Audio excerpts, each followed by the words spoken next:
Bienvenidos y muchas gracias por seguirnos en esta nueva sesión desde el IESE a través de LinkedIn, YouTube y La Vanguardia. Soy Adrián Caldar, soy profesor del área de Dirección Estratégica del IESE y soy el director académico del encuentro sectorial en alimentación y bebidas que se organiza en la escuela desde hace ya casi 30 años. Seguramente muchos de vosotros que estáis hoy conectados están vinculados al sector y habéis participado en ediciones pasadas del encuentro que hemos estado coorganizando conjuntamente con Deloitte y con el apoyo de CaixaBank y Buller. Y bueno, sabréis que pese a que esto se ha venido realizando desde el año 1992, lamentablemente en el presente año teníamos previsto hacer el encuentro en el mes de junio de este año, la semana pasada, los días 2 y 3, y que como consecuencia de las restricciones sanitarias ligadas a la pandemia del COVID hemos tenido que suspenderlo. Así que hoy les cuento que en la sesión de hoy, como sabéis, nos vamos a centrar en el sector de alimentación y bebidas, y para eso vamos a enfocarnos en dos grandes temas, como lo describe nuestro título. Por un lado, vamos a hablar de las reflexiones que podemos hacer como consecuencia de lo que han sido estos 3 meses tan extraordinarios, estos 3 meses históricos que hemos vivido no solo en España, sino también en muchos de los países desde los cuales nos está siguiendo, seguramente la gran mayoría de ellos. Y después, en la segunda parte de la sesión, nos vamos a centrar en lo que vendrá. Nos vamos a centrar en un poco cuáles son los cambios dentro de lo que es el escenario en el que se desenvuelve el sector de alimentación y bebidas y cuáles son también las estrategias que cabe esperar que las empresas sigan como consecuencia de ese cambio de escenario. Así que bueno, para ello hoy contamos con la presencia de tres invitados que son realmente, me siento muy privilegiado de tenerlos con nosotros porque son tres grandes protagonistas del sector, tres figuras que están en la primerísima línea de lo que es el sector de alimentación y bebidas y que bueno, desde donde están nos pueden realmente ayudar mucho y nos darán seguramente muchos insights, muchos compartirán con nosotros conocimientos muy interesantes sobre lo que ha sido esta experiencia para el sector y también lo que vendrá, como decía antes. Entonces, además me complace mucho tenerlos con nosotros porque además de ser grandes profesionales, se trata de tres personas que colaboran mucho con el IESE y que nos han acompañado durante los años en todo lo que es la organización del Encuentro de Alimentación y Bebidas, también participando en sesiones de alumni y brindándonos siempre su consejo y apoyo. Así que bueno, voy a pasar a presentarlos brevemente. Son personas muy conocidas por aquellos que estén muy metidos en el sector, pero como hoy tenemos también personas que no están tan vinculadas al sector y personas que también de fuera de España, voy a hacer una breve presentación de cada uno. Por empezar, voy a comenzar con José María Bonmatí. José María Bonmatí es el director general de AECOC. AECOC, para aquellos que no conozcan mucho el sector, es una organización que nuclea a más de 28.000 empresas del ámbito de la industria y la distribución en general, donde el sector de alimentación de bebidas, la hostelería y la restauración constituyen una porción muy importante de esas empresas, pero no se limita a ellas, sino que también representa a la industria de la distribución también, por ejemplo, en perfumerías y droguerías, en tecnología de consumo y también la industria textil. O sea, como dato les puedo decir que AECOC tiene las empresas que están asociadas a AECOC en su conjunto representan al 20% del Producto Interno Bruto español, lo cual les da una idea de la dimensión de la organización. Bienvenido, José María, y muchas gracias por estar con nosotros. Gracias. En segundo lugar, les voy a presentar a Mauricio García de Quevedo. Mauricio es el director general de FIAB, que es la Federación Española de Industrias de Alimentación y Bebidas, que es una organización que desde el año 1977 representa al sector en España. Y aquí quiero hacer hincapié también en lo que es el sector industrial de alimentación y bebidas en España, que no solo representa el 3% del Producto Interior Bruto, sino que representa más del 21% de lo que es la industria manufacturera española.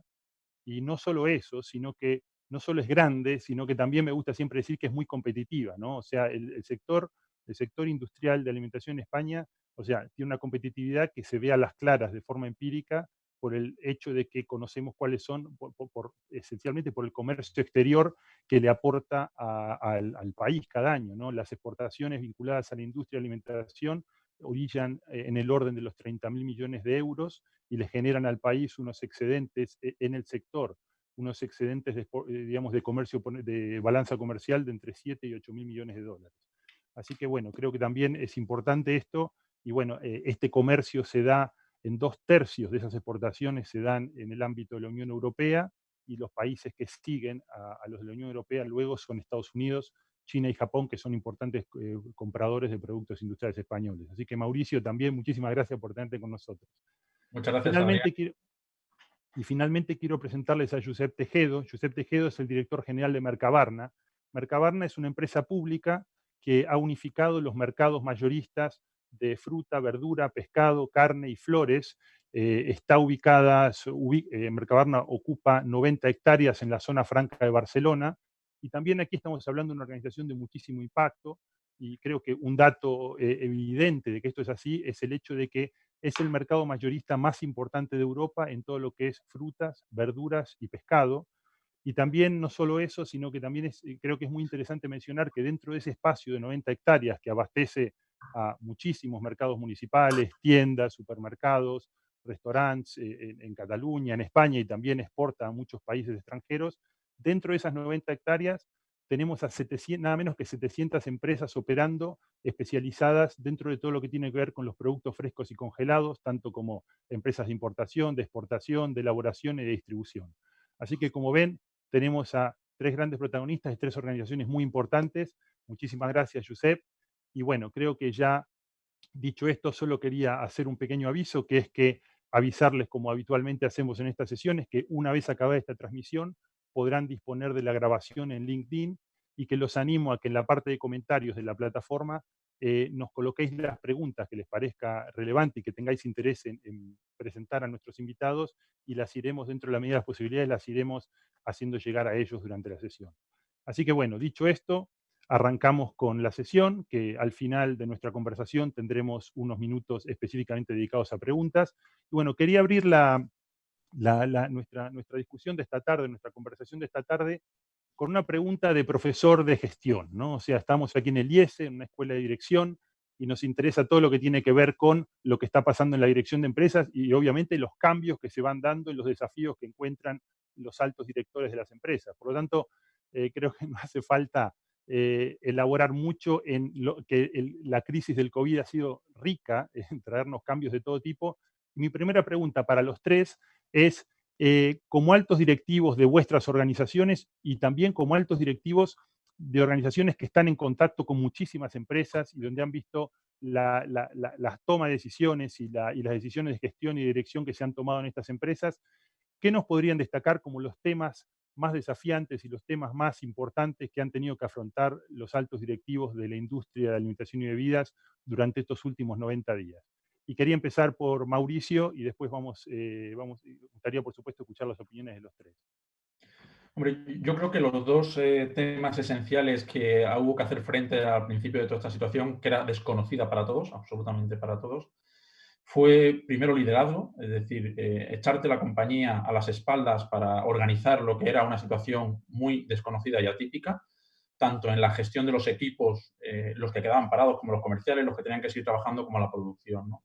Y lo segundo es proteger a la compañía y proteger a los trabajadores de la compañía para poder seguir produciendo con garantías de seguridad, garantías sanitarias y poder seguir operando en un momento muy difícil, ¿no? Yo quiero destacar que en la industria de la alimentación y bebida hubo una gran solidaridad, porque así como las grandes compañías del sector tenían grandes protocolos internacionales, protocolos de algunos países que iban por delante nuestra, la industria de la alimentación y bebida son 30.000 empresas, de las cuales el 95% son pymes, ¿no? Pues las grandes empresas pusieron sus protocolos a disposición de las pequeñas empresas para que éstas se pudiesen adaptar de manera mucho más rápida. Con lo cual, otra cuestión que salió del principio es la solidaridad entre el sector, ¿no? Ya no nos veíamos como competidores, nos veíamos como tenemos que salir todas juntas de esta, ¿no? Entonces, yo creo que los dos temas esenciales fueron, por no extenderme, el liderazgo del equipo, tanto el equipo de oficinas como el equipo de producción, y segundo, garantizar, mantener viva la producción, ¿no? Y luego la solidaridad dentro del sector. Muchas gracias, Mauricio. Josep, ¿qué nos cuentas desde Mercabarna y con las empresas con las que has estado en íntimo contacto durante estos meses? Bueno, lógicamente algo similar. La verdad es que la vulnerabilidad que nos ha provocado esta crisis nos ha hecho también repensar muchas cosas y tomar muchas decisiones y muy rápidas. Yo creo que, como decía Mauricio, el equipo y en nuestro caso también, al estar gerenciando una zona con 700 empresas, también los partners, esa unión de personas que por este, entre comillas, enemigo común nos hacía ser más solidarios y nos hacía ser menos vulnerables y mucho más colaboradores. En ese sentido, yo creo que el liderazgo en que todo esto funcionase de una manera conjunta y sobre todo también en la comunicación, es decir, cómo se comunicaba a todos los interesados y sobre todo también a la ciudadanía, ¿eh? Pensad que aquella primera época que se agotaban los lineales de los supermercados, parecía que se acababa un poco el mundo, no por el virus, sino por falta de comida. Por lo tanto, la comunicación también ha sido una gran enseñanza de la necesidad de una comunicación adecuada, de ese liderazgo que decía Mauricio, y, cómo no, en la protección. Hemos aprendido muchísimo y sobre la marcha de cómo intentar proteger a todos los que están en nuestro ámbito de actuación. Muchas gracias, Josep. Josep María, desde la distribución, ¿qué nos puedes contar? Bueno, gracias en primer lugar, Adrián, por la invitación y por tu introducción. Ya se ha comentado también por parte de la industria, ¿no? Pero yo creo que el primer cambio como directivos y en ese liderazgo que comentaba Mauricio es entender cuál es la misión que teníamos realmente, ¿no? Incluso alguna compañía, yo recuerdo el caso de Morrison en Inglaterra, cambió hasta la misión de entender, ahora somos un sector esencial y lo que corresponde es garantizar el abastecimiento de productos de alimentación y bebidas, de productos esenciales, ¿no? Y por lo tanto lo primero que hay que hacer es cumplir esa misión. Y para eso hay que hacerlo al mismo tiempo, como también decían, protegiendo a los empleados y protegiendo a los clientes en su experiencia de compra, que incorpora pues, un parámetro muy relevante que es el de la seguridad, ¿no? Y por lo tanto, lo primero es ser capaz de entender que tenemos un rol a cumplir más allá de nuestra propia cuenta de explotación. Y yo creo que eso podemos hacer una valoración de que se consigue hacer con nota, ¿no? Luego podemos avanzar en algunos indicadores que demuestran que se ha hecho muy bien, ¿eh? Pero yo creo que lo que es relevante también es que no solo tienes el reconocimiento, sino que más se ha tenido que hacer en unas condiciones de cambio continuo. Josep lo comentaba, ¿no? El viernes 13 de marzo las ventas en promedio suben hasta el 179%, pero además no se reparten de la forma habitual. Y por lo tanto, cuando nos corresponde, como bien decían, también en la comunicación, trasladar credibilidad, trasladar confianza en que la cadena de suministro desde el sector primario, la industria de transformación y la distribución funciona correctamente, lo podemos manifestar, que es una parte del rol que nos corresponde también a las organizaciones empresariales, pero la demostración es que al día siguiente las tiendas vuelvan a estar llenas. Y eso es lo que realmente ha ido generando la confianza de que el sistema, de que nuestra cadena agroalimentaria funciona. Ok, muchísimas gracias, José María. Les hago una pregunta en relación, o sea, uno de los temas que surge claramente en este escenario y que felizmente parece que las cosas van poniéndose un poco más de cara, es el de la incertidumbre, ¿no? O sea, nosotros siempre aquí hablamos de que, bueno, por todas incluso antes del COVID, por todas las grandes tendencias, digitalización, globalización, guerras comerciales, se habla de estos entornos VUCA, ¿no? De entornos volátiles, inciertos, complejos y ambiguos, ¿no? Pero aquí el COVID, si había VUCA, lo llevó a la 10ª potencia, ¿no? Entonces, mi pregunta es, ¿cómo lidiaban con la incertidumbre? O sea, lo hacían a través de la comunicación intensa dentro del sector, utilizando herramientas de management. ¿A qué recurrían para lidiar con esto, la incertidumbre de marzo, la incertidumbre de abril, e incluso la que tenemos hoy, donde ya de alguna manera estamos avanzando en las fases, pero también sigue estando esta potencial espada de Damocles en forma de un potencial rebrote en noviembre? ¿Con qué mecanismos lo manejáis? Aquí les pregunto, podemos empezar por Josep María, ¿no? Invertimos el orden, sí. No, yo te diría que lo primero cuando hablamos del sector es que hay que diferenciar mucho la parte de la alimentación que se canaliza a través del retail, la parte a través de las tiendas de alimentación, que el que se canaliza a través de la hostelería, que debe tomar una serie de medidas, desgraciadamente, más orientadas a poder preservar, digamos, la solvencia del negocio en el futuro debido a lógicamente, a la normativa que le impedía operar. Pero si nos centramos, y que por lo tanto también hay un nivel de incertidumbre muy alto, luego lo podemos también comentar, ¿no? Yo creo que lo que es relevante en cómo se ha podido hacer esas medidas es, en primer lugar, tener una red de información importante, de colaboración con las organizaciones empresariales, pero también con los competidores, y poder aprender de países que podían ir un poco por delante. Nosotros prácticamente todos los días organizábamos webinars de mejores prácticas, por ejemplo, en elementos de protección individual, qué medidas se habían tomado para control de aforo en este país, en este otro país, si era necesaria poner barreras separadoras, por ejemplo, por las prácticas de reducción de efectivo, cuáles eran los puntos de dificultad que generaban. Yo creo que, como muy bien decía Mauricio al principio, yo creo que hay una gran generosidad y colaboración y cooperación, y por lo tanto en esta situación de incertidumbre se ha demostrado que para cumplir ese objetivo que comentaba, que era un objetivo colectivo de sector, ha habido mucho intercambio de información Y yo creo que eso es lo que ha permitido tomar decisiones muy rápidas. Yo creo que el sector ha demostrado, como comentaban, tener la capacidad de cambiar procesos e incluso el propio surtido de algunas tiendas, adaptándose más a las nuevas necesidades, que algunas son coyunturales y otras vienen para quedarse. Y yo creo que esa parte de aprender de las mejores experiencias en cualquier otro país, pero también de competidores, han sido muy útiles. Ok, Josep, ¿algo que agregar a lo que comentaba Josep María?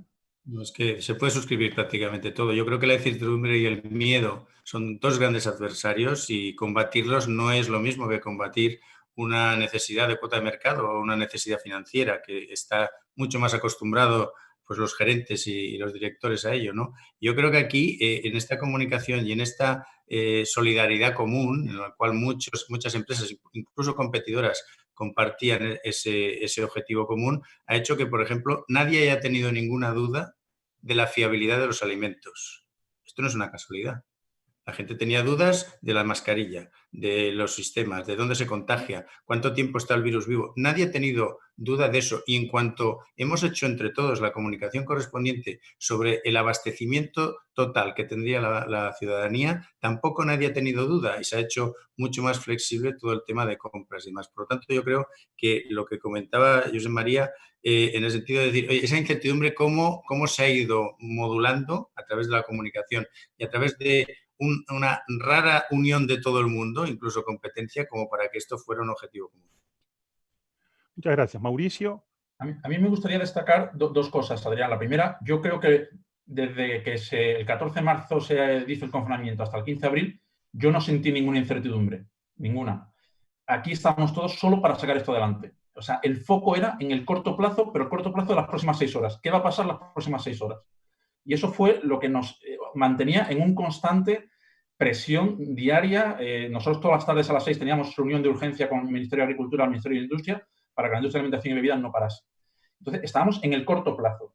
No había incertidumbre, era que esto no pare y que haya abastecimiento. Y la verdad es que se logró gracias a la responsabilidad y a la gran labor de toda la cadena agroalimentaria, hasta el punto de que los trabajadores fueron generosos en turnos estancos, turnos flexibles, doblar turnos en una situación de mucha incertidumbre. Con lo cual, los primeros días lo que hubo es supervivencia, es enfoquémonos en, con todas las garantías sanitarias, sacar esto adelante. Yo destacaría que a partir de finales de abril es cuando empieza la incertidumbre y es muy alta, excesivamente alta, excesivamente alta. No sabemos lo que nuestros gobernantes van a hacer, no sabemos si los ERTE continúan más allá del 30 de junio, no sabemos las líneas de liquidez y de crédito cómo van a estar, no sabemos si van a venir turistas, cuántos van a venir, en qué formato. O sea, yo creo que ahora es cuando deberíamos de trabajar en una colaboración público-privada para eliminar incertidumbres. Pero eso a día de hoy no está pasando, desgraciadamente. O sea, eso es lo que yo creo que es el foco que tenemos que poner ahora las organizaciones, a trabajar con la colaboración público-privada para eliminar incertidumbre que haga esto mucho más llevadero. ¿Y estáis impulsando acciones desde vuestros lugares en este momento concretas de esta comunicación público-privada? Mauricio, por ejemplo. Sí, absolutamente. Estamos haciendo varias cosas. De hecho, hemos hecho una alianza muy potente, diría yo, en la que AECOC, Hostelería de España y FIAP se han juntado para, en todo lo que es el canal de la hostelería, quitar incertidumbre, ayudar al pequeño hostelero, que suelen ser 300.000 locales muy pequeños con Hostelería de España, y en esa parte estamos trabajando. Estamos trabajando en mucho lobby y muchas propuestas a los grupos parlamentarios, a la Comisión de Reconstrucción, a medidas que son necesarias de poner en marcha para la reconstrucción rápida del país, ¿no? O sea, sí estamos poniendo muchos esfuerzos de lobby en ese sentido. Ok, les agradezco mucho. Quería pasar a una última pregunta sobre esta parte de la reflexión del COVID, ya antes de pasar a la parte más del nuevo entorno y la estrategia, y aquí en un tono más personal, ¿no? Vosotros sois altos directivos, todo el mundo, cuando uno habla con los amigos, cuando uno habla con los colegas de trabajo, con la familia, parecería, y no solo esto, sino que incluso las encuestas que se están haciendo acerca de cómo la gente está tomando el confinamiento, incluso cómo el consumidor está reflexionando y cómo estamos mirando el futuro, parece emerger un tema común, que es que la gente parece haber entrado en una etapa de introspección. Parece que el confinamiento nos hace a todos ser un poco más, volver, parar un poco el balón y decir, bueno, vamos a pensar un poco más sobre lo que hacemos, sobre cómo hemos estado viviendo, sobre una vez que pase esto, tal vez habrá cosas que hacer distintas, ¿no? Entonces quería preguntarles, si me permiten, como altos directivos, qué cosas en vuestros roles, tal vez gracias a este periodo de parar, no parar, porque como decía, quien está viendo la realidad 6 horas vista no ha parado, pero de este tema de cambiar la manera en que estuvimos trabajando, ¿qué cosas tal vez haremos distintos como directivos de cara en liderazgo en estas organizaciones, ¿no? Así que empiezo por Josep. A ver, ¿qué me puedes decir? Bueno, yo creo que antes se comentaba algo de la misión. Yo me imagino que si tuviéramos que escribir, que eso se hace muy a menudo, ¿no? En una empresa, cuál es la misión y la visión, seguramente escribiríamos alguna cosa diferente a las que escribimos hasta ahora, ¿eh? Esta forma de vida y esta situación no es simplemente que la empresa tenga que adaptarse a ella, sino que el ciudadano está pidiendo otro tipo de targets en las actuaciones que tenemos las empresas. Y coge mucha más importancia todo el tema medioambiental, todo el tema de sostenibilidad, todo el tema de proximidad, todo el tema de protección a un montón de personas que en esta crisis pues se les ha llevado un poco por delante su forma habitual de vida, ¿no? Por lo tanto, yo creo que lo que era una voluntariedad, como podía ser todos los programas de responsabilidad social corporativa, ahora ya es algo que o lo tienes o puedes quedarte desplazado incluso empresarialmente, ¿eh? Porque la exigencia que toda esta introspección que tú comentabas lleva al ciudadano a tener respecto a las empresas va a motivar muchas más actuaciones y muchas más responsabilidades que las que había hasta ahora. Ajenas, como digo, a las que siempre tenemos, a ese constante darle al pedal que decía Mauricio, que es que todo esto es en una rapidez y una continuidad que nos ha puesto a prueba a todos de cómo estamos en forma para cometer esta tarea. Ok, o sea, habrá que pensar ya, nosotros decimos que cuando una empresa cambia la misión y la visión es porque se hacen replanteos profundos, ¿no? Así que ojalá eso sea una de las consecuencias y nos lleven a hacer los replanteos tal vez que la sociedad nos demanda, ¿no? José María, ¿qué nos puedes agregar? Yo lo que pasa Lo que es que decía Josep. varias etapas, ¿no? Después de esa fase que comentas más de introspección, yo creo que esa es la fase que a nivel de consumo podemos decir, pues cuando la gente compra ingredientes para hacer pasteles, más y tiene más tiempo para esas cosas. Yo creo que eso es una fase que se da en un momento en que pasamos al inicio del teletrabajo y nos pensamos que esto es una crisis sanitaria y que aplaudiendo a las 8 a quien está haciendo el gran esfuerzo, pues de alguna forma luego volveremos a una vida normal, ¿no? Y yo creo que esa es una fase importante de poner en valor a los que están en esa primera línea y también en el sector agroalimentario que garantiza como actividad esencial el suministro, pero creo que luego en una siguiente fase empiezan a aparecer las preocupaciones, esa incertidumbre respecto a la gravedad de la crisis económica, al futuro, y que de una forma rápida se empieza a ver incluso ya en el consumo, ¿no? Porque ya empiezan a aparecer. Yo creo que hay muchas de las cosas que pueden cambiar, como es, pues no sé, el teletrabajo, pues lo hemos estado viendo en un entorno relativamente diferente al que se situaría. Lo hemos estado viendo pues sin colegios, con lo cual con los niños en casa, lo hemos estado viendo con restricción de la movilidad y por lo tanto lo hemos estado viendo en un entorno diferente. Yo creo que la parte positiva es que se ha demostrado que en muchas situaciones las plataformas funcionan. Esto hoy es un ejemplo. Hay cosas que a lo mejor no requieren el tema presencial, pero es verdad que hay unos elementos como la productividad que es pronto para todavía poderlo evaluar, ¿no? Yo creo que vamos a ver posiblemente en los próximos meses algunas lecciones derivadas de eso, que es pronto para hacerlo, pero también creo que hay un cambio muy relevante en línea con lo que Mauricio García Quevedo decía antes, de que en una primera fase todos tenemos claro cuál es nuestra misión, del sector alimentario proveer de alimentación, del sector sanitario luchar contra la pandemia, y cuando empezamos a hablar de la reactivación, de la desescalada, empieza la incertidumbre y empieza también, de alguna forma, la falta de confianza derivada en gran parte pues por la subida de los datos de empleo y algunas de las previsiones que a nivel macroeconómico tenemos, ¿no? Ok, muchas gracias. Mauricio, ¿qué nos puedes agregar? Yo, como estoy completamente de acuerdo con Josep y José María, no me voy a repetir, o sea, simplemente para añadir algo que yo sentí como muy importante y he visto en algunos líderes de la industria también, son tres palabras, ¿no? O sea, para empoderar, hay que empoderar a la gente. Aquí llegó un momento en el que nos decían qué podíamos hacer, qué no podíamos hacer, cuándo podíamos hablar, cuándo podíamos hablar, y la gente se vino abajo, hay que decirlo, la gente se vino abajo, ¿no? Una situación de una crisis bestial, y la gente tiene que sentirse con el poder de dirigir su vida. La segunda palabra, dirigir su vida, dirigir su negocio y dirigir la situación. Y si tienes un vacío, tira, tú tira. Si tienes un vacío, tú tira. Y me voy a la segunda palabra, responsabilidad. Tira, pero con responsabilidad, ser responsable. O sea, esta situación es muy seria, ¿no? Y por lo tanto, empoderar a la gente con responsabilidad. Y la tercera, que es muy importante, y yo creo que ahora que una reactivación económica tiene un aspecto muy amplio, que es solidaridad. Y solidaridad no significa simplemente solidaridad con los más necesitados, significa reactiva tú tu parte de la economía. Consume tú lo que tú tienes que consumir, gasta tú lo que tú tienes que gastar.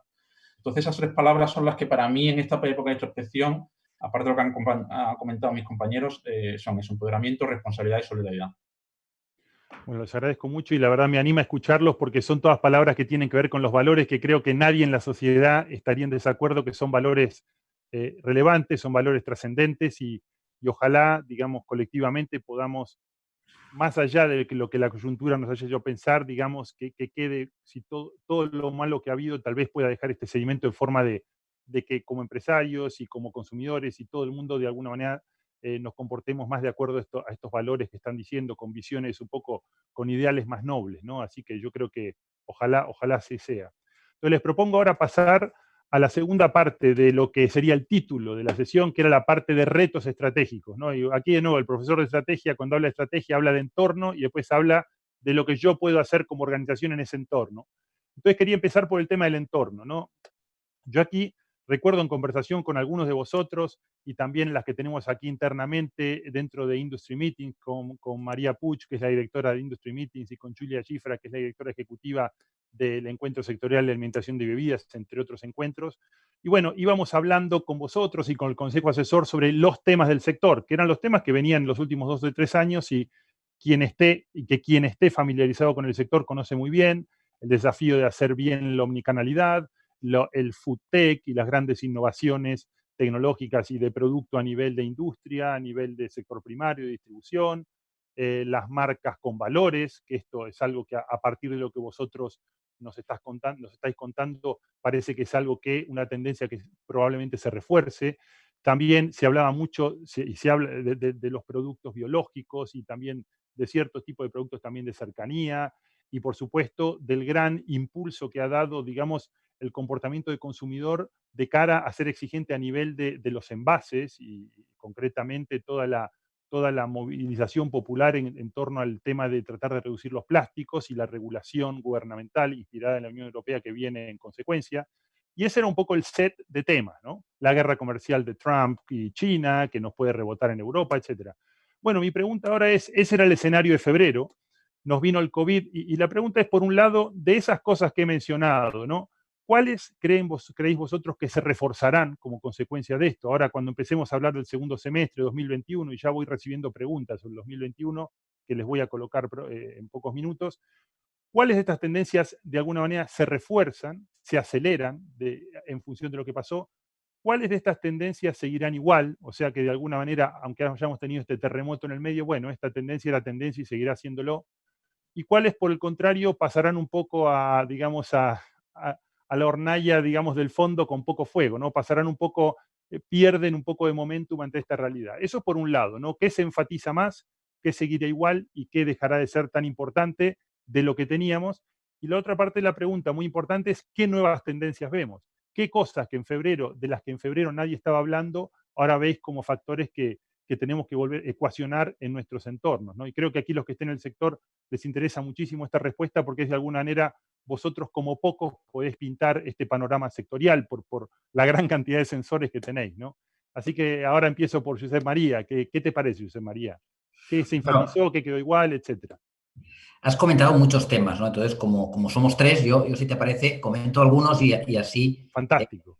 Mira, yo creo que es verdad, la clave es un poco ver cuáles son los temas que van a seguir, que son tendencias de fondo, cuáles son los que aparecen nuevos, cuáles se aceleran y cuáles se desaceleran. Pero también es relevante que sepamos de dónde partimos. Yo creo que antes se ha comentado, pero te voy a aportar un dato cuando hablamos. La cadena ha funcionado bien. Tenemos una cadena de suministros muy eficiente y que además, en estas situaciones tan difíciles, ha sabido responder, por ejemplo, a nivel de disponibilidad de producto. Nosotros publicábamos con Nielsen hace poco un informe, porque nosotros realizamos ese trabajo de disponibilidad de producto en línea en España y ellos lo realizan en muchos más países a nivel mundial.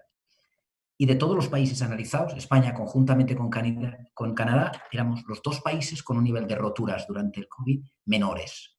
Tan solo 3 puntos más de lo habitual un año antes. Eso quiere decir que el sistema ha sido capaz de dar una respuesta enorme. Pensad que si nosotros estábamos en un nivel del 7% de roturas en el momento tope de finales de marzo, pues países como Italia estuvo en el 12%, Francia en el 18% y Australia llegó al 20%. Con lo cual, ¿qué quiere decir? Tenemos una cadena de suministros eficiente. ¿Va a ser suficiente para el futuro? Pues hay que hacer una reingeniería de esa cadena, posiblemente, analizando los lead time, los stocks mínimos, etcétera, porque posiblemente tenga repercusiones. Yo comento dos de las que has comentado y así dejo más margen. Mira, has hablado de un tema muy relevante que es cómo ha ido el tema del comercio electrónico y la omnicanalidad. Yo creo que ahí claramente va a haber un empujón. El crecimiento que hemos tenido en la parte del comercio electrónico ha estado limitado simplemente por las condiciones físicas. Ha habido establecimientos que para priorizar los elementos de seguridad en tienda, sobre todo los que hacían store picking, han preferido incluso paralizarlo, incluso algunos priorizar aquellos segmentos de la población más vulnerables con preferencias pues porque no podían desplazarse a las tiendas y por lo tanto ha estado de alguna forma bloqueado en su potencial desarrollo, ¿no? Pero también ha sido mucho más difícil conjugar ese concepto de unicanalidad. Y eso también reabre un tema, fíjate, precisamente la semana pasada presentábamos con un profesor del IES, con José Luis Nueno, un informe que le pedimos sobre lo que llamamos direct to consumer, ¿no? Es evidente que los fabricantes se han de plantear llegar de alguna forma, no solo en la transacción, no solo vendiendo, sino de otra manera reforzar la vinculación con el consumidor. ¿Haya transacción al final o no? Ahí tenemos ejemplos muy buenos de que en Pepsi, en Nestlé, de que sin llegar a lo mejor a la parte de la transacción, tú puedes tener una gran vinculación con los clientes. Y luego sí que me gustaría hacer un último comentario, aunque hay muchos más temas sobre la parte de los envases, de la sostenibilidad. Yo creo que el fondo de la preocupación de los temas de sostenibilidad ya lo estamos viendo con la ley de economía circular, con la ley de residuos y suelos contaminados, con la necesidad de que esa reactivación tenga mucho más en cuenta que antes los factores medioambientales, con lo cual eso sin duda va a ir a más. La parte positiva que hemos tenido, yo creo que es que en lo que hace referencia a un aspecto de responsabilidad máxima de los envasadores y de la distribución, que son los productos que se ponen en el mercado, primero poner en valor que la colaboración público-privada que ha funcionado a través de los sistemas integrados de gestión, de COVID y de QMS, funciona francamente bien y durante este periodo ha funcionado todavía con niveles más altos de reciclado y que además es un ejemplo también de eficiencia, pero que también está el compromiso de la propia industria de distribución en la reducción, que va a seguir estando. Por lo tanto, ese tema va a seguir estando y además yo creo que lo va a poder hacer sobre la base de un compromiso total de la industria y la distribución con el objetivo, ¿no? Pero también ha servido de alguna forma a entender pues, que el envase juega un rol, no solo en la cadena de suministros, también a la hora de garantizar la seguridad del producto. Por lo tanto, como siempre, es un balance entre todos los elementos. Yo creo que ahí hemos sacado importantes aprendizajes. Ok, antes de la crisis, y ahora seguimos con esta pregunta, pero quería puntualizar algo. Antes de la crisis se hablaba de que el consumidor está pidiendo el fin del plástico, que claro, esto se puede hacer, pero evidentemente tiene un coste, pero el consumidor no quiere pagar ese coste. La empresa que consiga hacer esto sin trasladarlo va a tener ventaja competitiva. Ahora estamos en un escenario en el cual, tanto para los cambios en los envases como para los productos biológicos, en el cual se están hablando de proyecciones económicas de caída de Producto Interno Bruto de entre 9 y 12% para este año, con una recuperación que dependerá de que haya una segunda, digamos, un rebrote de pandemia o no en noviembre, en relación a lo que pueda pasar el año que viene. Josep, que sé que también Mercabarna está ahora lanzando su plataforma el Biomarket, que es el primer mercado biológico de España, vuelve a ser pionera. ¿Cómo ves la conciliación entre estas dos tendencias, envases, biológico, coste, que ya era comprometida, en un escenario en el cual ahora el consumidor va a estar mucho más presionado a nivel de ingresos? De hecho, hay varias preguntas que vienen en ese sentido, ¿no? La crisis, el consumidor con menos recursos, ¿no? Sí, no, evidentemente el precio, a nivel empresarial, el precio va a tomar una importancia que siempre ha tenido, pero la va a tener muchísimo ahora. Esta crisis también ha posicionado a las empresas, ¿eh? Y cada empresa se ha desarrollado mucho en unos aspectos que va a dejar al precio como la alternativa para una nueva lucha, y esto va a pasar. Pero como ha dado José María un tema mucho más completo, el tema de la industria alimentaria, en el asunto de fresco, en el asunto de productos perecederos, ahí la guerra es otra. Ahí el plástico va a poder entrar muy poquito porque no se le va a aceptar. Entonces, eso respecto a las peticiones del consumidor. Pero también está pidiendo la proximidad, también está pidiendo el producto ecológico, y ahí yo creo que han de haber dos cosas. Eso ha venido para quedarse. El producto biológico y ecológico somos una de las primeras de los primeros estados en producción y no en consumo, y esto se corregirá. Nosotros somos unos creyentes de este asunto y, por lo tanto, creamos el primer mercado ecológico de producto fresco del Estado, y esto se producirá, irá por aquí. La proximidad se va a solicitar mucho. La proximidad tiene un problema, que próximamente no hay muchas cosas. Entonces, la proximidad hay que contemplarla más con la temporalidad de los productos que se cogen, que no porque todo lo podemos tener de cerca. Ojalá, pero no es así. Cuando salimos de nuestras casas hay más bloques, no hay más campos, ¿no? Entonces, eso hay que compaginarlo porque los transportes y todo esto cogen un tema especial. Por lo tanto, el producto fresco va a tener esa circunstancia. Pero completando con la pregunta que hacías al principio, yo creo que además no es que vayamos a poner muchas más cosas como prioritarias, sino que vamos a desarrollar de otra manera temas que mucha gente habla que son los ganadores ahora, como son el teletrabajo, el e-commerce, y vamos a hacer teletrabajo de verdad. Lo que estamos haciendo ahora es un teletrabajo relativo. Hemos cogido el ordenador y lo hemos llevado con nuestro equipo a casa a hacer un trabajo que no estaba programado para hacerlo como teletrabajo y que por lo tanto tiene todavía deficiencias. Pero sí que hemos aprendido aceleradamente y a la fuerza que hay un camino a recorrer. Y en el e-commerce pasa lo mismo. Se ha duplicado los temas de e-commerce o triplicado según los sectores, pero muchas veces el e-commerce es un WhatsApp o una llamada. Y eso se va a propiciar un avance muy fuerte porque eso es una alternativa en la omnicanalidad que está cogiendo una fuerza brutal. Ok, una pregunta breve antes de pasar a Mauricio. ¿Ves con estas tendencias a la proximidad, al producto ecológico, que retroceda esta tendencia de los últimos años de que encontramos fruta de fuera de temporada aquí durante todas las temporadas porque tenemos uvas de Perú o porque tenemos productos de manzanas de Chile, etcétera? ¿Ves un cambio en esta tendencia o no? ¿Cómo lo ves? ¿Ves a Mercabarna? ¿Cómo lo ves desde Mercabarna? Hay un cambio peticional, se está pidiendo mucho más y hay mucha más concienciación. Otra cosa es que el consumidor también, este cambio peticional lo ha de introducir también. El cambio peticional también tiene que ir acompañado, si es que estás convencido de ello, de que no se puede pedir la uva cuando no es temporada, sino solo va a poder venir del otro hemisferio, o de Perú o de Chile, ¿no? Entonces yo creo que eso poco a poco va a tirar adelante y se va a compaginar en su medida con los precios y con los criterios de compra que no siempre van acompañados de ese criterio de proximidad o de estacionalidad. Ok, muchas gracias. Mauricio, bueno, la pregunta es la misma, pero la condimento con una pregunta que me está llegando aquí a la tablet de Ana Rius-Bow, de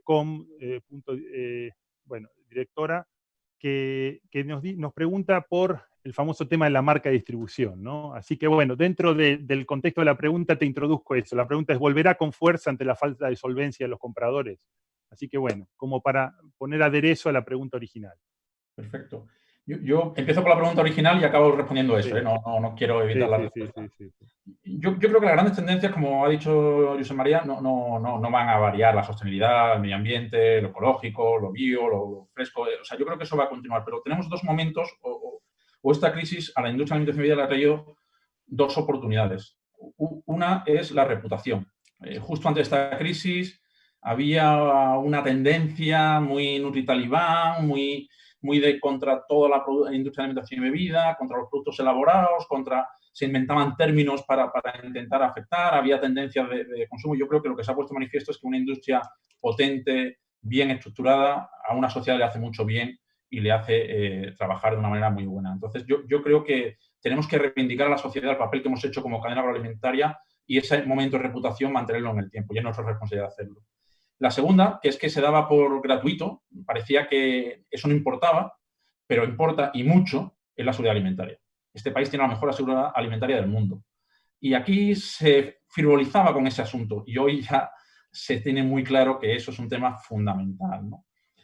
Y yo sí que creo que van a haber en algunas cuestiones cambios. Por ejemplo, en las cadenas de aprovisionamiento. Yo creo que se van a pasar de... Hasta ahora todos estábamos enfocados en cadenas de aprovisionamiento globales y económicas. Y yo creo que ahora vamos a pasar a estar enfocados en cadenas cortas, integradas y flexibles. No queremos volver a pasar por estas tensiones de aprovisionamiento que hemos pasado en reciente, ¿no? Yo creo que en producción se va a intensificar muchísimo la industria 4.0, la digitalización y todas estas cuestiones, ¿no? Eso yo creo que se va a acelerar. O sea, venía, pero ahora el que se lo estaba pensando no sabía sí, ahora sabe que sí y cuanto antes mejor, ¿no? Yo creo que va a cambiar mucho las relaciones laborales. Hemos pasado de tener una relación laboral y sindical un poco de planificación del trabajo, y yo creo que ahora va a llegar hasta el tema de salud, ¿no? Y de cuidarnos un poco todos y de trabajar en salud y protocolos sanitarios mucho más importante, con lo cual estamos mucho más integrados con la relación trabajadores y empresa, ¿no? Y en relación con el consumidor, yo creo que va a haber una evolución de hábitos. Yo creo que el estar tanto tiempo en casa, el cocinar, el mundo de la receta, el mundo del pan en casa, el mundo de ese cocinar, yo creo que puede seguir siendo una tendencia en el futuro.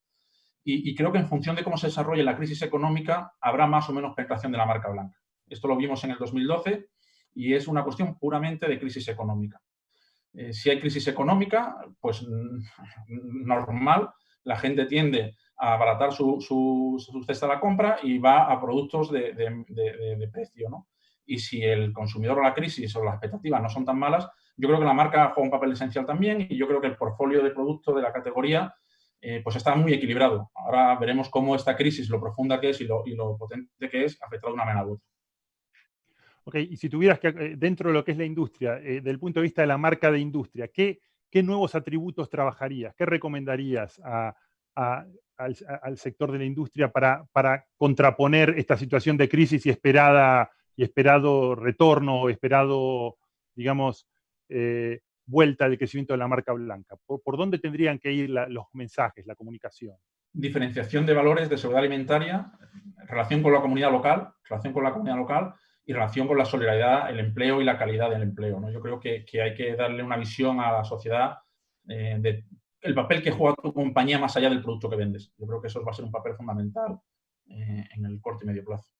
Yo, Adrián, si te parece, para intentar contestar también un poco directamente lo que Ana Rius planteaba, sí, y al hilo que Josep y Mauricio decían, yo creo que hay que entender también la marca de la distribución no como algo que bajo el mismo nombre todo lo que hay es lo mismo, ¿no? Hay ya en algunas cadenas criterios de segmentación, pues como Selecta en Eroski o como Terraitas en Bonpreu, donde ya se posicionan en determinados segmentos, incluso de producto local, de producto de proximidad, etcétera.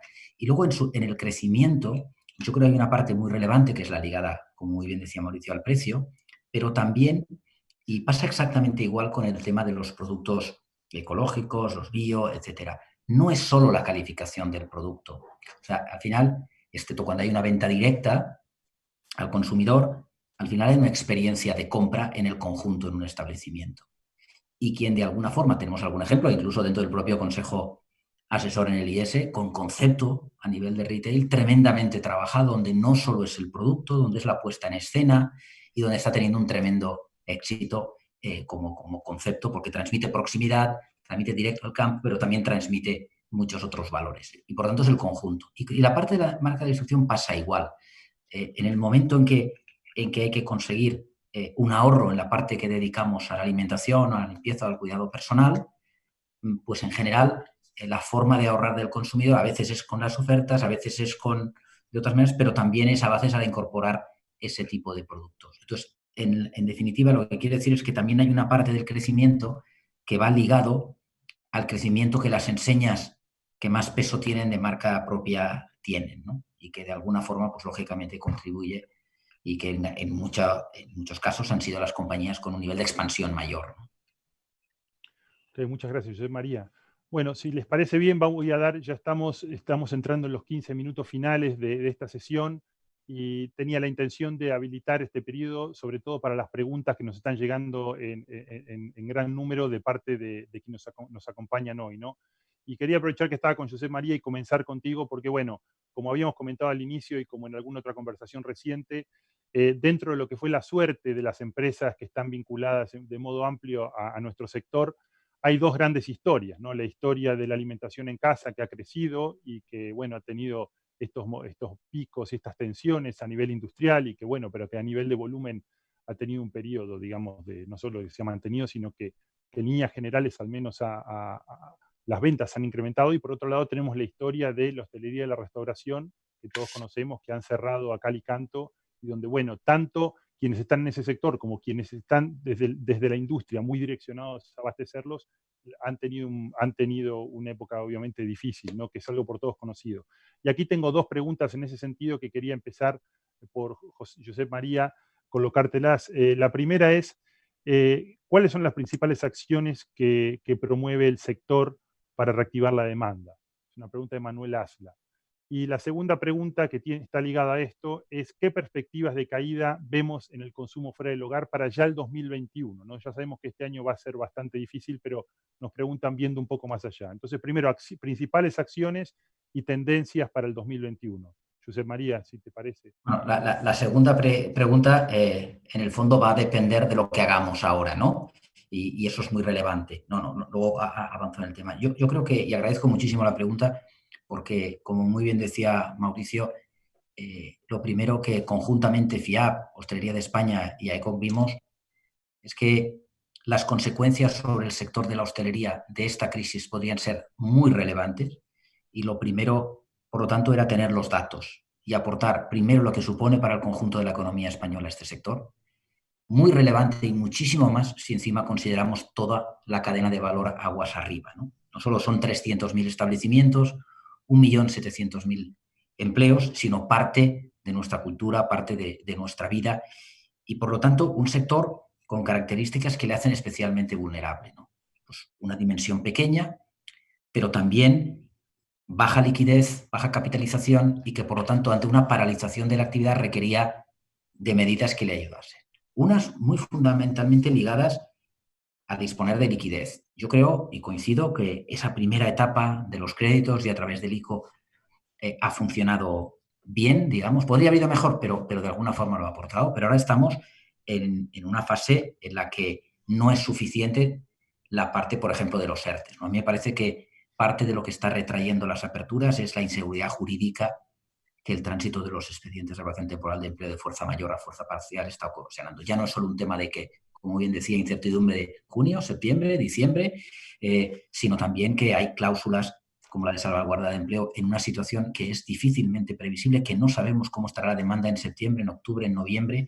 Lo único que está haciendo es todavía, como decía, dar más inseguridad jurídica, más riesgo a la hora de abrir. Y hay gente que dice, oye, yo es que no sé ni si abrir porque no sé ni si me compensa. Si encima me están cambiando el 40%, el 30%, que si puede abrir al 50%, que si 2 metros, metro y medio, aquí tenemos 2 metros, en Alemania metro y medio, ya todo solo hace que dificultarlo. Yo creo que en esa parte sí que es necesario, diría que imprescindible, y todas las organizaciones y COE está empujando en esa línea, clarificar que realmente se puede hacer en las mejores condiciones. Porque lo que es relevante es que al final hay que tener claro si, y lo hemos dicho en muchas ocasiones, si lo que queremos a nivel de las medidas es subvencionar el paro o subvencionar el empleo. Nosotros creemos que hay que subvencionar el empleo. Por lo tanto, lo que hay que ayudar es que más negocios, más restaurantes, más bares vuelvan a levantar la persiana, vuelvan a contratar, vuelvan a abrir las terrazas. Y eso lo que quiere decir es que se les tiene que ayudar. Y los recursos que se están movilizando en estos momentos no tienen nada que ver con los que otros países como Italia o como Alemania están movilizando para este sector. Por lo tanto, yo creo que en gran parte el futuro, cómo va a ir el 2021, va a depender de eso.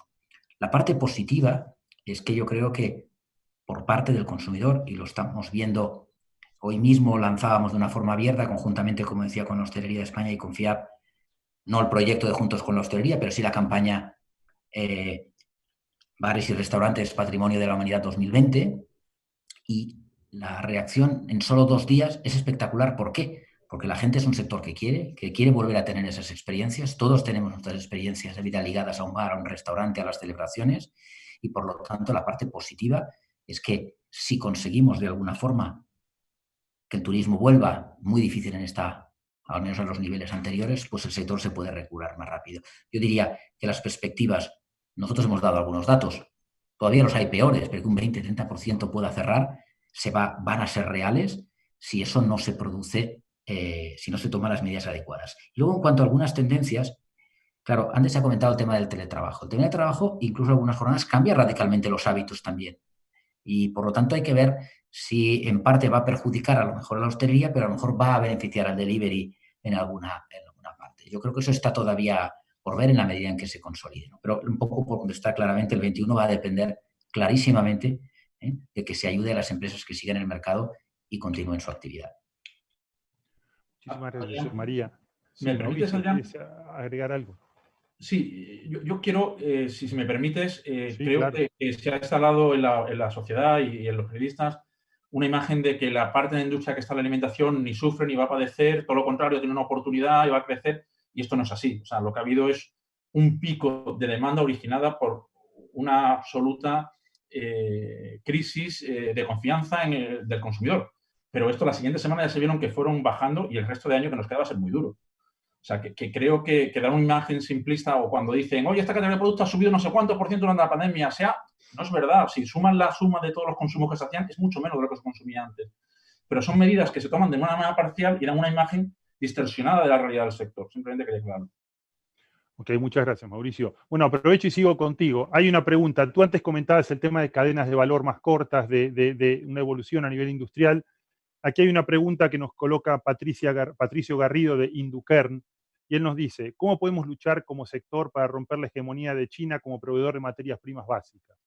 Y esto lo vinculo a partir de también estos mensajes que llegan acerca de cuáles podrían ser las aplicaciones de los fondos europeos, ¿no? Ligados a tal vez pensar en alguna reindustrialización de los países, a volver a recuperar algunas industrias. ¿Cómo ves este tema desde FIAB?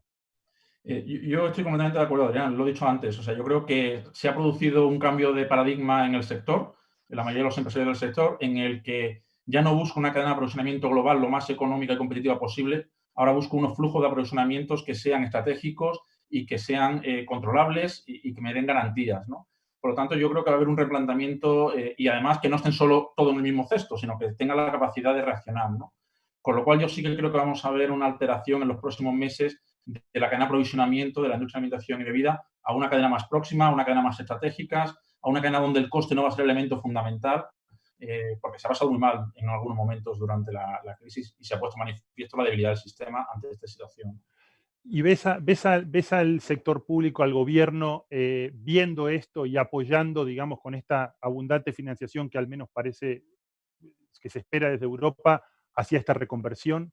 A que en la agenda de la aplicación de esos fondos esté en este tipo, no solo en alimentos, te pregunto por el sector, pero en general, de un modo más alargado a nivel industria. Europa tiene una dicotomía. Por un lado sí, pero por otro lado lo fastidia todo cuando no pone medidas de condicionamiento de aprovisionamiento externo. Me explico. Si nosotros tenemos una serie de razones y requisitos medioambientales, laborales que cumplir, fenomenal, y fomentamos la industria europea, la industria local, fenomenal, pero luego llega a una industria de otro país, por no decir el nombre, y no tiene que cumplir con unos requisitos y puede entrar libremente en Europa. Eso es muy sin sentido. Eso yo creo que Europa tiene que ponerse mucho más estricta y aplicar las mismas reglas que nos aplica a nosotros y con esa hincapié en aprovisionamiento externo, independientemente de estrategias políticas o geopolíticas. O sea, creo que en eso hay que ser muy exigente y no lo estamos siendo. Me da la impresión, Adrián, si me permites, me da la impresión de que la salida y lo que pasará el 21 y todo esto han comentado suficientemente desde el punto de vista de la industria alimentaria lo que puede ser, pero lo que sí que es cierto es que hay tres líneas fundamentales que marcarán 2021.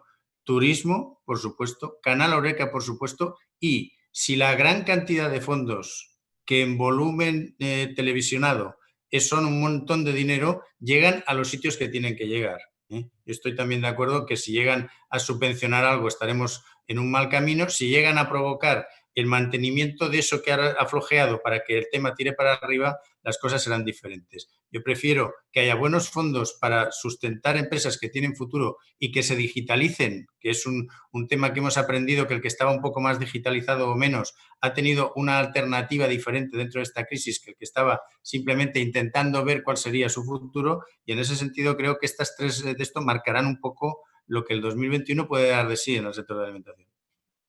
Ok, muchas gracias, Josep. Aprovecho y hay una pregunta que me dirigen hacia ti, de Elena Rodríguez Balado.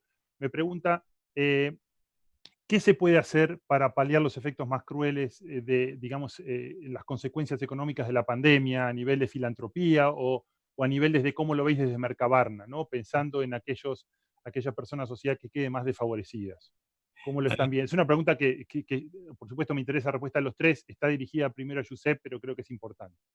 Perfecto. Yo creo, como comentábamos antes, yo creo que la composición solidaria y de responsabilidad que decía Mauricio que hace un momento ha de estar ahí. ¿Cómo se puede hacer? De muchas maneras. Yo creo que cada uno hemos de bucear en qué nos permite nuestra organización. Nuestra organización, por ejemplo, Mercabarna, nos permite hacer una formación que incluye a personas que estaban en el paro, estamos haciendo formación a gente de prisiones, a gente en riesgo de exclusión social, a gente que estaba en cooperativas y que no están funcionando. Y todo esto que podemos hacer, lo podemos hacer porque el negocio básico nos está permitiendo tener una línea de formación. Hay otra línea que es la de becas, que hacemos también, becar el trabajo, que es una buena manera de introducir en el mundo laboral a personas que en un sentido de posibilidades no lo tiene claro. O el Mercabarna Jobs, parecerá una tontería, pero el Mercabarna Jobs se puede tutear con InfoJobs, que es la gran tuteladora de los trabajos en este país, a nivel del sector agroalimentario de producto fresco, que es el que tocamos nosotros.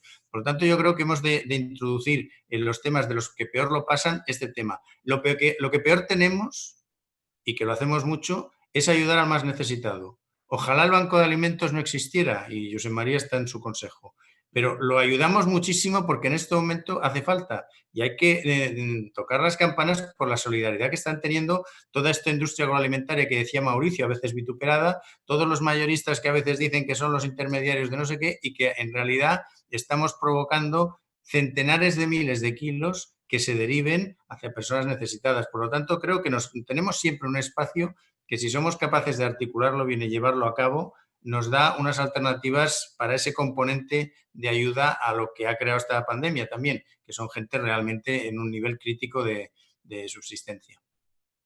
Muchísimas gracias, Josep. No sé si Mauricio o Josep María tenéis alguna cosa más para agregar en este tema.